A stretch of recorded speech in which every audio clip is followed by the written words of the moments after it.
February was over in a flash, so this is my February recap.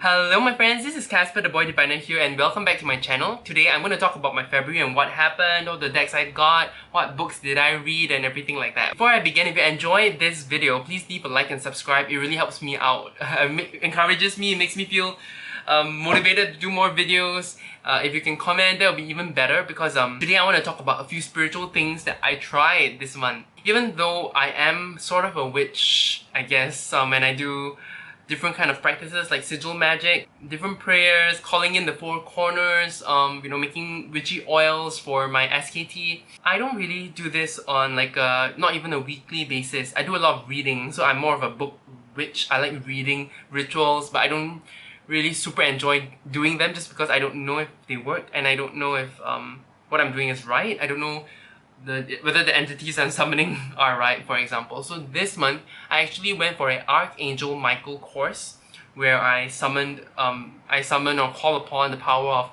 Archangel Michael, and it was a pretty interesting experience. Okay, so for my year ahead reading, I actually pulled the High Priestess for February, and that was representative of what I went through. During that session, when I learned how to call upon his power, that was a chakra opening session, and this was the first time I actually saw color while closing my eyes. It was so much so that I thought the teacher was using a flashlight with colored lenses to flash right in my face. At the same time, I could feel him at my back, tapping my back to open those chakra points. It felt a bit strange, like why would this person do this, right? Because who knows, maybe he's using colored light to wake up the chakras. But my friend beside me said she didn't see any colors, she didn't feel anything she didn't feel anything in particular about light and colors during that session. And my master just laughed, when I told him that, which isn't a yes or a no whether he used light and flashed in my face. But that's so interesting. So this was my first experience actually seeing light and color while closing my eyes. People say that all the time, right? When they're doing like sound healing and things like that. What color do you see? They saw a sea green. No, I've never seen color. And I'm not the sort that would see spirits or entities or feel them or feel their energy. I'm not that sort of person. But it was interesting because throughout the lesson, I felt energies, like I could feel energy. I have read this book called Energy Work before and I enjoyed it, I felt it and it worked for me in a way, but I didn't have enough discipline to go through the whole book. So having this experience made me feel like I should revisit that book again and really dig into doing some energy work for myself. I'm looking forward to taking his Reiki course and other courses by him. It's difficult to find a master that really kind of resonates to some extent with me. This is why I really treasure my masters that I meet, like my Feng Shui master. So that brings me to the next topic. I took my Feng Shui master's course again this month and that was really enlightening. I really enjoyed it. I learned so much as usual. But learning there and actually practicing the Feng Shui or the Bazi techniques that I learned is so different.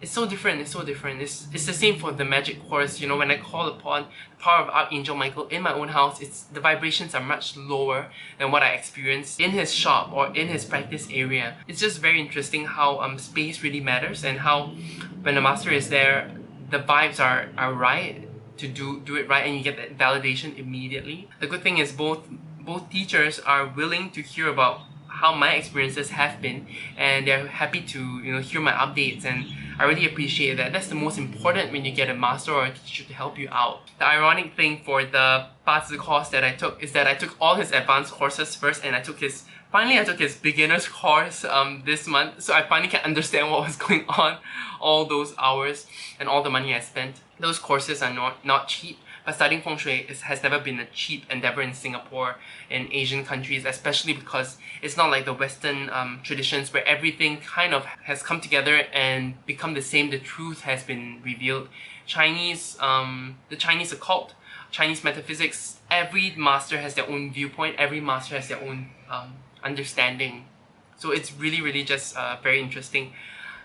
And you really have to find a master that resonates with you, whose practices you agree with, and that's so difficult. If any of you are in Singapore, you have a great experience with some sort of spiritual teacher or, please share it with me.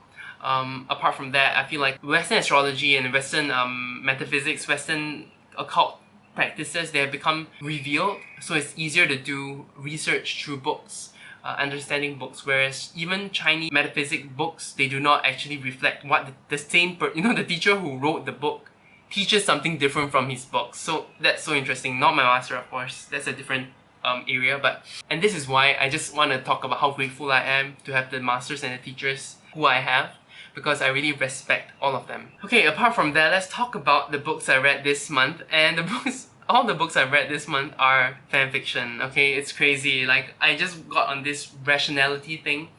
Okay, so let me tell you the story. I've been trying to be more productive as usual. I always try to be more productive. I'm a productivity junkie. So I read this new way of taking notes. It's not really new, it's the old way, but I just recently discovered it, and it's called the Zettelkasten. And there is an article on lesswrong.com on the Zettelkasten. This website is about rationality. One of their most famous articles was a Harry Potter fanfic, which is so interesting. It's talking about a world where Harry Potter was not adopted by the Dursleys, but instead by another man who is a professor.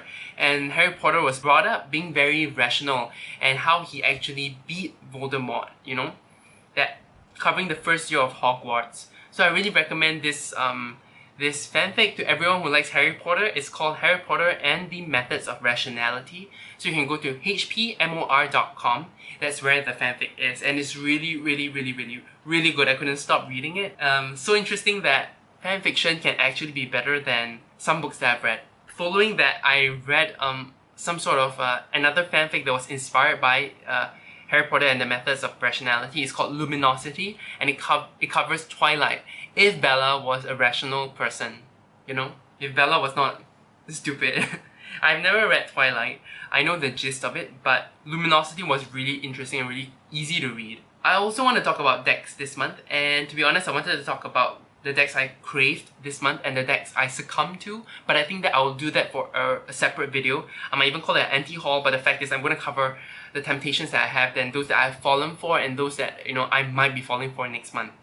It's because I'm doing this deck year this year, and I only allowed myself 1 deck before June and 5 decks after June, but things like that might change, I'm still really adamant on following my rules for 6 decks this year after February, but let's see what happens.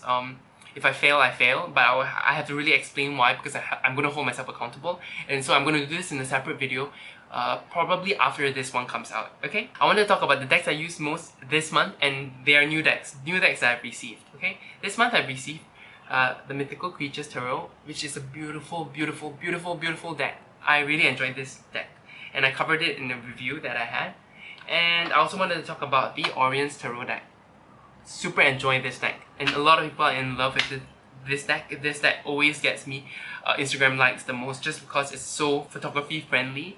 It's so great for Instagram. Whereas the Mythical Creatures Tarot, while beautiful in person, I think it's a bit busy for Instagram, and people don't really gravitate towards pip decks as much as well. The third deck that I got this month was the Tarot of the Passing Showers, and this is a new deck. I'm gonna do a walkthrough of this deck as well. This deck is by my friend Valerie, so you can check her out at The Slightly Chipped Moon on Instagram and on YouTube. She recently did a deck interview with the Tabula Mundi. I think it's a deck interview, and that inspired me to get back to the Tabula Mundi as well. A few readings, I really love that deck. It's just, I don't know why I'm so intimidated by Thoth. I also finished a TV series called Cheer, and it was a really interesting TV series. So if you are on Netflix, you should really check that series out. It's so interesting to see a team of people really pushing themselves to the limit just because they're in a team. And that is sort of the thing I kind of miss. I used to be from a choir. I miss that kind of teamwork. I wish I was closer to some tarot practitioners or Bazi practitioners, feng shui practitioners, and I'm trying my best to reach out, but I'm quite introverted. I am very paranoid when people reach out to me, talking to me on Instagram, even though I shouldn't, just because I've had a stalker. Things like that really scare me.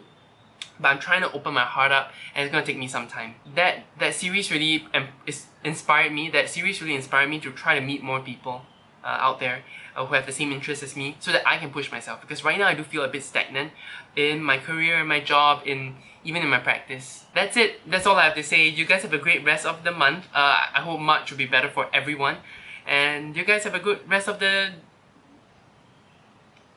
Well, I have nothing else to say. Bye.